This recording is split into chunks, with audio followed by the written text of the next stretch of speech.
Yeah, we're gonna have to talk about the Scorpion King. Welcome to the Time Treadmill. I'm Ron, and these are my sweaty thoughts about Doctor Who.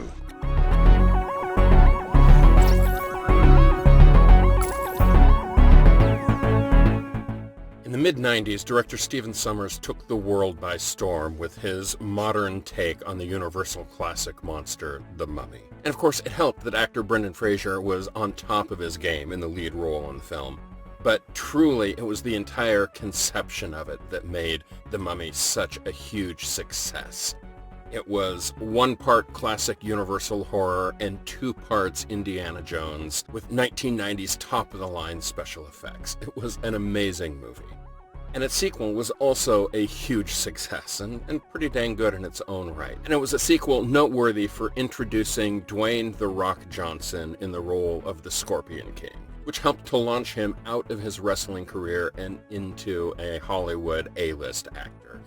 Well, not quite A-list then, but you could see the seeds of what he was going to become. And of course, he got a spin-off movie of his own in 2002's The Scorpion King, which, unfortunately, to this day, the main thing it is remembered for is the egregious CGI effect at the climax of the movie, where The Rock comes out manifested entirely into a scorpion form, and it looks terrible. Now, bear in mind, the state of CGI at the time was better than that. I mean, sure, you can look at Jurassic Park from a decade earlier, and other movies like the Star Wars prequel trilogy were showcasing just how much CGI could do. So it was really shocking to audiences that CGI that bad was allowed through into the finished product for the climax of the movie. It was the kind of thing you expected to see in a cheap horror film, not a top-of-the-line summer blockbuster. And there are a bunch of reasons why that happened, and I won't go into that here. But all of that brings me 5 years further into the future with this story, The Lazarus Experiment. Now, don't get me wrong, Lazarus Experiment is a solid piece of writing. There's a lot going on in this story that is really, really good. It's an exploration on aging and the conversations between the Doctor and Professor Lazarus about what can be accomplished in a lifetime and what the reality of living on and on is like.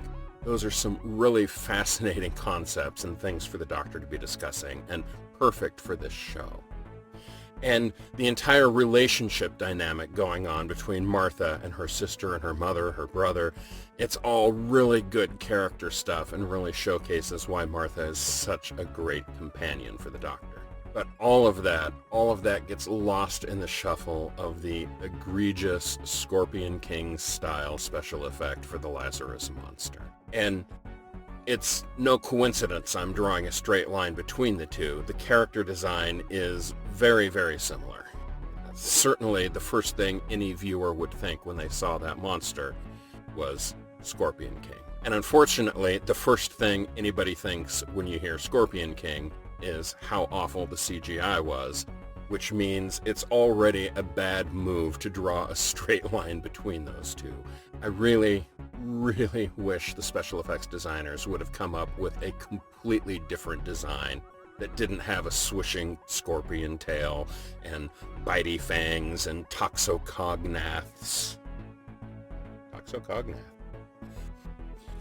But they did, and here we are. And so, because of all of that, despite the fact that the Mill did the best job they possibly could on the budget they had for a television show, all anyone really remembers now about the Lazarus effect is that it has the most egregious use of CGI in Doctor Who history. And that's a shame, not only because the story itself is very good, but also this features the first appearance of Mark Gatiss in an acting role. He's one of only 5 writers in the history of Doctor Who have also appeared on screen as actors, and one of only 2 that has appeared more than once. We'll see him again in some background costumed roles, but most prominently we'll see him again in the 12th Doctor final Christmas special, Twice Upon a Time. And that's remarkable because Gaddis is best known, first of all, for his contributions as an author in the novel series during the early to mid-90s, keeping Doctor Who alive during the wilderness years. And then he was one of the foundational team that brought Doctor Who back onto television screens. He wrote The Unquiet Dead. He's written several stories in modern Doctor Who. He's a fantastic writer, he's a great actor, and this is a great showcase for him. And so, as I say, it's truly tragic that the lasting memory of the Lazarus experiment is and always will be egregious CGI. It's just such a shame. But there ends kind of the bad stretch of Series 3, and now tomorrow I begin on my single favorite sequence of episodes in all of modern Doctor Who.